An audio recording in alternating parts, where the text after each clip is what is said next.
ఖమ్మం జిల్లా గరికపాడుకు చెందిన తేళ్లపుట్ట గోపి నిజంగానే ప్రమాదవశాత్తు చనిపోయాడా? గజ ఈతగాడైన గోపి కేవలం 6 అడుగుల లోతున నీటిలో మునిగి చనిపోయాడా?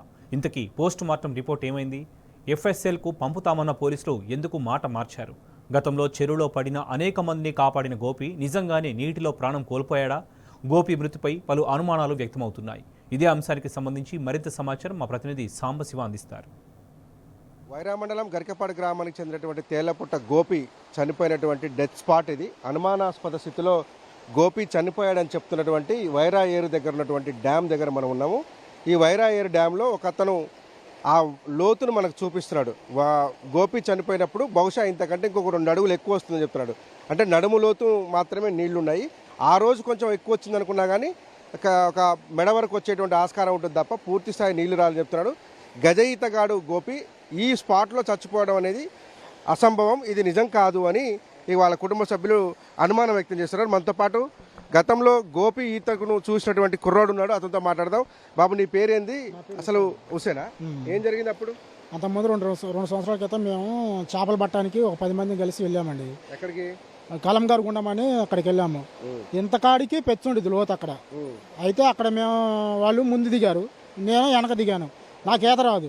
ఈత రాకపోవడం వల్ల నేను గబక్కని దిగేసరికి నేను మునిగిపోయి చేతులు ఎత్తి పైకెత్తి మునిగిపోతుంటే తను వచ్చి నన్ను పైకి లేపిండు.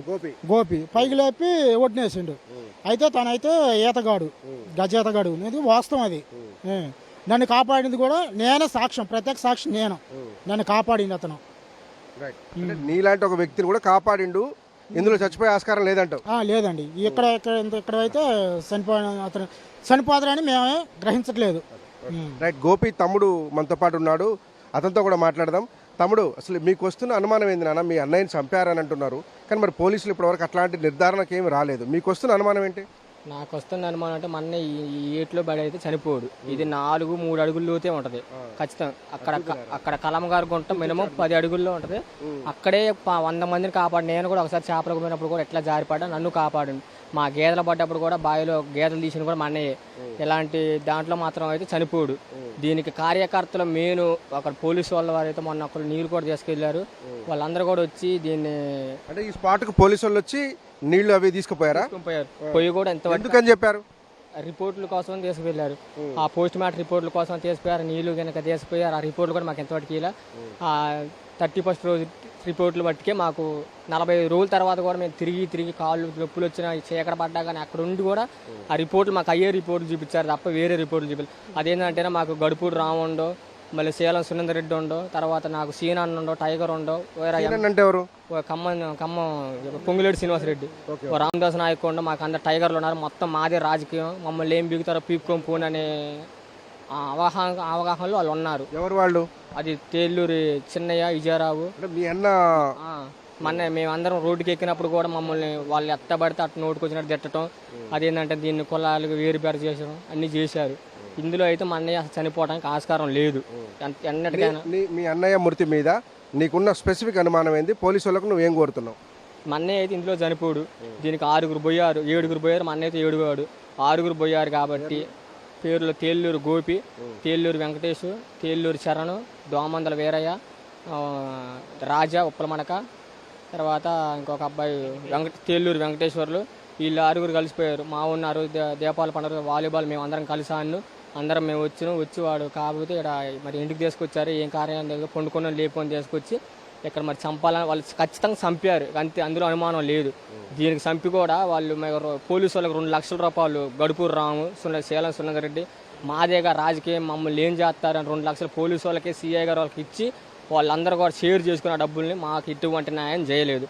ఇకనైనా చేస్తారా లేకపోతే మాత్రం మేము ఇదే మీ ఆఫీస్ దగ్గరకు వచ్చి లేదా అదే పోలీస్ స్టేషన్ దగ్గర పోయి మేము మా కుటుంబ సభ్యులు అందరం మందు దాగి చనిపోతాం. అందులో ఎటువంటి అభ్యంతరం లేదు.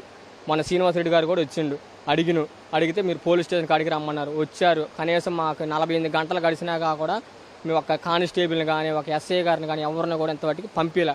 వాళ్ళు పంపించడం కారణం కూడా ఇక్కడ మేధావులే. ఏది గడుపూరు రాము, సేలం సునందర్ రెడ్డి, తర్వాత చిన్నయ్య, విజయరావు, మళ్ళీ బొర్రా రాజా అని కూడా బాగా టార్చర్ పెట్టి వాళ్ళే బాగా ఇబ్బందులు పెడుతున్నారు. అది జరిగింది. ఇది గోపికి సంబంధించిన కుటుంబ సభ్యులు స్పష్టంగా చెప్తున్నారు, ఇది హత్య అనేటువంటి ఇది వాళ్ళ అనుమానం. అయితే ఇక్కడ తీసుకొచ్చి చంపి ఇందులో పడేశారంటున్నారు. ఇప్పుడు మనం ఇంటర్వ్యూ చేస్తున్నంతసేపు ఒక వ్యక్తి మొత్తం నీళ్ళంతా తిరుగుతున్నాడు. కేవలం ఆయన మొలలోతు నీళ్లు మాత్రమే ఉన్నాయి. అంటే 4 నుంచి 4.5 అడుగుల నీళ్లు ఉన్నాయి. బహుశా ఆ రోజు ఇంకా ఫ్లోట్ ఎక్కువ ఉందని మనం భావించినప్పటికి కూడా ఒక 2 అడుగులు ఎక్కువ ఉంటుంది. 6 అడుగులు 5 అడుగుల లోతులో చచ్చిపోయేంత అంటే మామూలు వ్యక్తి కాదు గోపి. తేళ్లపుట్ట గోపి అనేవాడు చాలా మంచి స్విమ్మరు, చాలా గొప్ప ఈతగాడు, గజ ఈతగాడు.